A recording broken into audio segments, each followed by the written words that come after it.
안녕하세요. 축구과학 연구소입니다. 오늘은 보충제 형태의 단백질과 식품 형태의 단백질에 대해서 알아보도록 하겠습니다. 결론부터 말씀드리면 식품 형태의 단백질이 더 효율적입니다.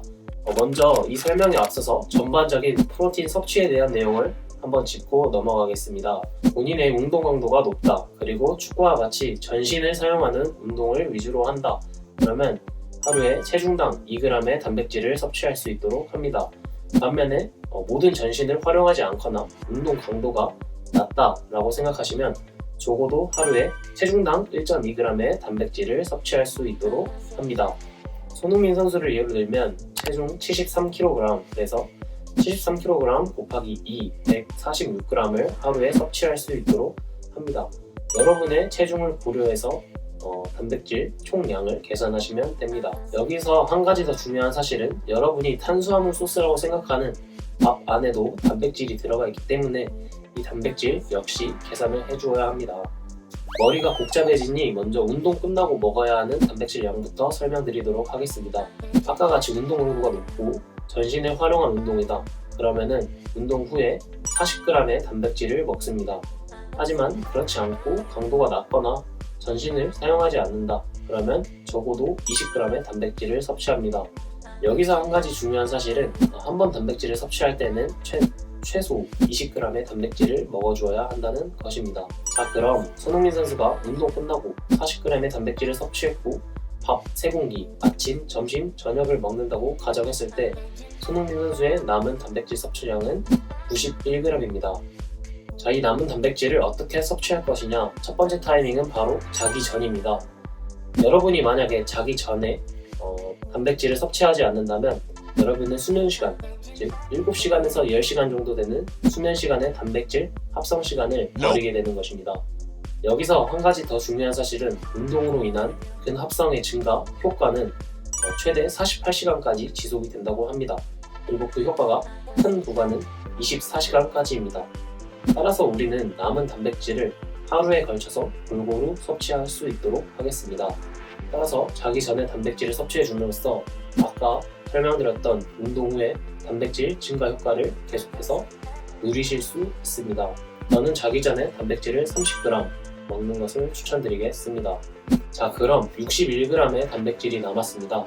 우리는 이 61g의 단백질을 20g씩 해서 아침, 점심, 저녁에 골고루 나누어서 분포를 해줄 겁니다. 아까 말씀드렸듯이 운동으로 인한 단백질 합성의 증가는 24시간 동안 지속이 되기 때문에 여러분이 골고루 나누어서 드시는 것을 추천드립니다.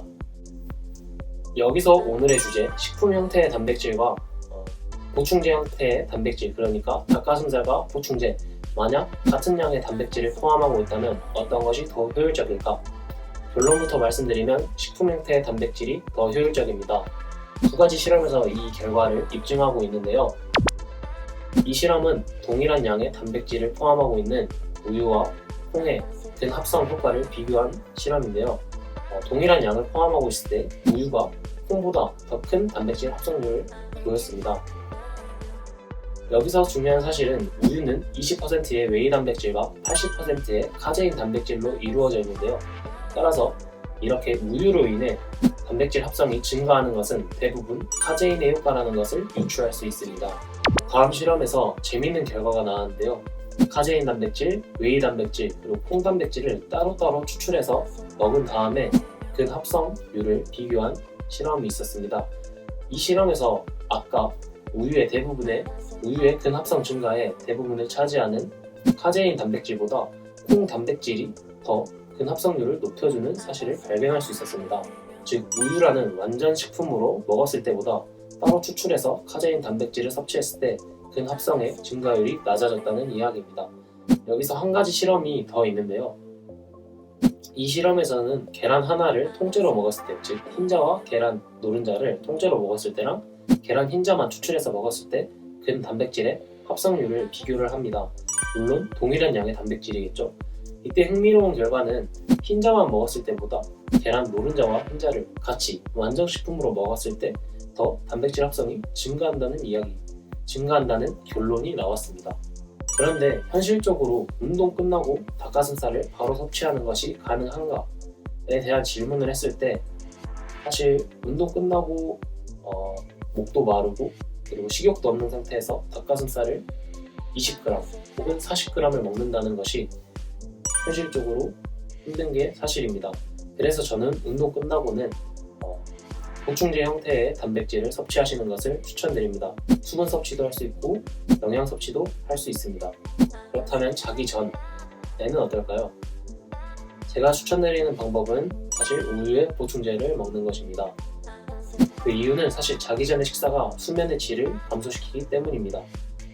또한 우유의 효과가 수분 섭취를 증가시킬 수 있고 특히 우유는 더 수분 섭취를 향상시키는 데 도움이 된다고 합니다. 그리고 지방을 줄여주고 근육량을 높여준다는 연구 결과도 있습니다. 따라서 우유에 보충제를 먹을 것을 추천드립니다. 요약하자면 첫 번째, 본인의 운동 강도에 맞게 운동 후에 단백질 양을 설정한다. 두 번째, 운동 강도에 맞게 전체적인 하루 단백질 양을 설정한다. 세 번째, 한 번 먹을 때 적어도 20g 이상씩 먹는다. 네 번째, 기왕 섭취한다면 질 좋은 단백질을 섭취한다. 이때 질 좋은 단백질이란 보충제 형태의 단백질보다는 식품의 형태의 단백질, 그리고 식물성 단백질보다는 동물성 단백질, 동물성 단백질보다는 식물성 단백질과 동물성 단백질이 혼합된 형태, 즉 균형 있는 식사를 한다 입니다. 사실 오늘 제가 드리는 단백질 이야기는 근합성에 많이 초점이 맞추어져 있습니다. 하지만 단백질의 섭취는 이러한 근합성 이외에도 축구 선수들에게 에너지를 활용하는 능력, 그리고 탄수화물을 저장시키는 능력에 큰 영향을 끼칩니다.